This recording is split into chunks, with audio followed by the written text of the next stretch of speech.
Turin est la capitale de la région du Piémont.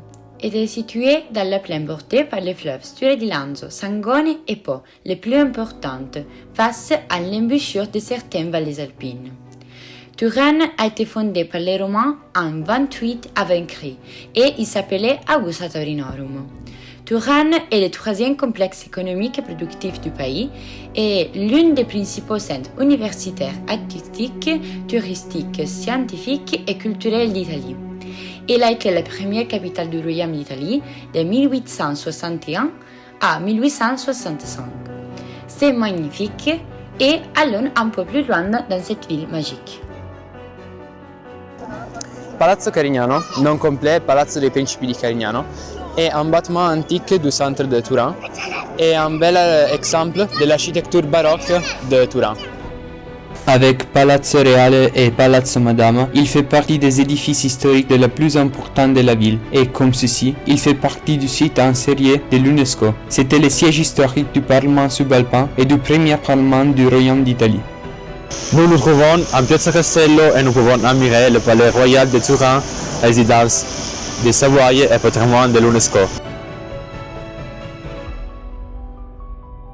Est magnifique avec son élégante façade finement baroque et sa combinaison unique de différents styles. Le palais royal de Turin fut un ancien et prestigieux centre de pouvoir de la famille de Savoie pendant 3 siècles. Et patrimoine mondial de l'UNESCO depuis 1997 et on peut dire qu'aujourd'hui, avec le Monumento Liliana, est le symbole de la ville de Turin. Piazza San Carlo est l'une des places les plus importantes du centre historique de Turin. Elle est surnommée par les Turinoises le salon de la ville. Le café plus historique est le café San Carlo, le premier endroit en Italie à avoir un éclairage au gaz. Deux autres élégantes sont le café Torino et la confetteria Stratta. Parmi les merveilleuses attractions de la belle Turin riche, la basilique de Superga est certainement en tête du classement des plus remarquables. La majestueuse basilique, œuvre du célèbre architecte baroque Filippo Juvarra, se dresse au sommet d'une colline.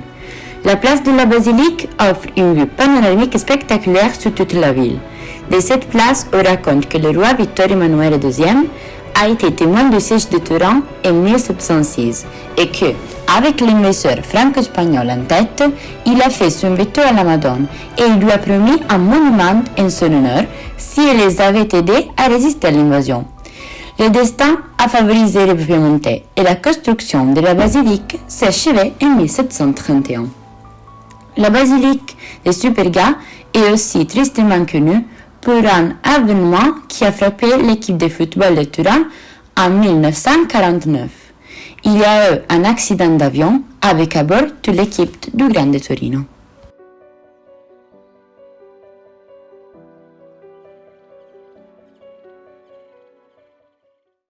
Les théâtres sont des bâtiments très importants car ils accueillent des expositions et des performances artistiques et culturelles essentielles pour l'histoire humaine. À Turin, il y a beaucoup de théâtres, mais les plus importants sont 5. En première place, il y a le Théâtre Regio, qui est situé sur Place Castello et est un des théâtres les plus importants du monde. En 1997, le Théâtre Regio est devenu un site du patrimoine mondial de l'UNESCO. En deuxième place se trouve le Théâtre Gobetti, qui se situe à quelques mètres du Musée national du cinéma. Le Théâtre Gobetti a été construit en 1940. Au troisième lieu se trouve le Théâtre Carignano, qui est situé en place Carignano, et ce théâtre est l'un des théâtres les plus importants et les plus anciens de Turin. La première construction a lieu au XVIe siècle, et au début ce théâtre était en bois. Il était un théâtre de famille où le roi assistait à quelques pièces de théâtre. En quatrième place se trouve le théâtre du Colisée, qui est situé dans le quartier de San Salvario, près du parc Valentino. C'est aussi l'un des théâtres les plus importants de Piémont. En dernier lieu, nous avons le théâtre Alfieri, qui a été construit pour la première fois en 1855 En 1858, il a été incendié et en 1860, le théâtre Alfieri a été rouvert. Il est aussi un des plus anciens théâtres de Turin et il fait partie de l'association des spectacles de Turin. Dans le passé, c'était le bâtiment en briques plus haut du monde, et tandis que son adjectif dérive de l'architecte qui l'a construit, Alessandro Antonelli. Le bâtiment devait abriter la synagogue et ne mesurait que 47 mètres de haut, mais Antonelli a décidé de la modifier et de surlever le dôme. Cela n'a pas plu à la communauté juive, qui a abandonné le projet. Aujourd'hui, le bâtiment abrite le musée du cinéma. Le musée s'élève en spirale sur plusieurs niveaux d'exposition, retraçant l'histoire du cinéma de ses origines à nos jours, à travers des images, des expositions et des contenus interactifs et des activités. Le musée a été ouvert pour la première fois en 1946 et a changé de nombreux endroits dans la ville de Turin avant d'être installé de façon permanente dans la Mole Antonelliana en 2006. Le dôme de Turin est dédié à San Giovanni Battista. C'est la seule église de la Renaissance de Turin et à l'intérieur est conservé l'ascenseur. Se trouve dans la place aussi dédiée à San Giovanni Battista et été édifié par les Savoia entre le 1491 et le 1498. Au XVIIe siècle, il a été élargi pour permettre de conserver au mieux l'ascenseur qui, entre-temps, avait été porté à Turin par la famille de Savoie. Elle est visitable aujourd'hui à certaines périodes précises de l'année. Est très importante aussi la chapelle du dôme et au dehors le clocher. Est facilement accessible parce que se trouve près des musées royaux puis en plein centre historique. Piazza Vittorio est l'une des places historiques et des arcades de Turin, située entre le tarme de Via Po et la rive gauche du fleuve Po. La place se termine par le pont historique Vittorio Emanuele I. La place se prête toujours à accueillir des événements de masse, des spectacles et des événements culturels.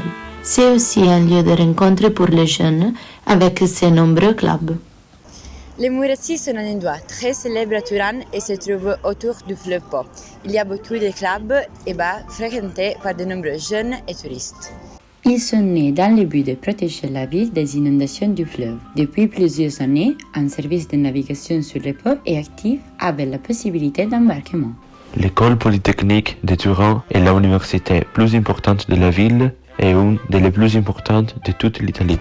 Est très prestigieuse et il existe plusieurs facultés d'électronique, ingénierie, sciences de design et d'informatique. On trouve encore l'Université des études de Turin, qui est aussi très importante et très ancienne, l'Académie Albertina des Beaux-Arts, le Conservatoire d'État Giuseppe Verdi, très importante pour la musique, et la Business School ESCP, l'école d'économie la plus ancienne du monde.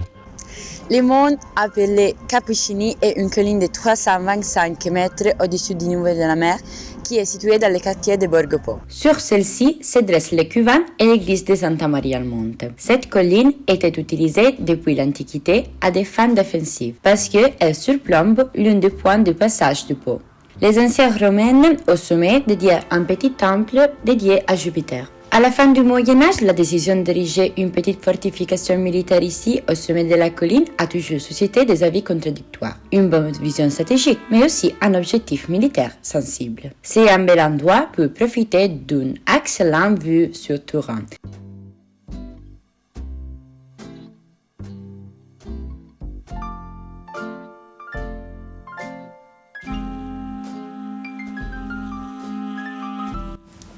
Piazza Castello, c'est la place principale de Turin où se rejoignaient les 4 rues principales, via Garibaldi, via Po, via Roma et via Pietro Micca. Au centre de la place se trouve le Palazzo Madama et il est entouré d'élégantes arcades.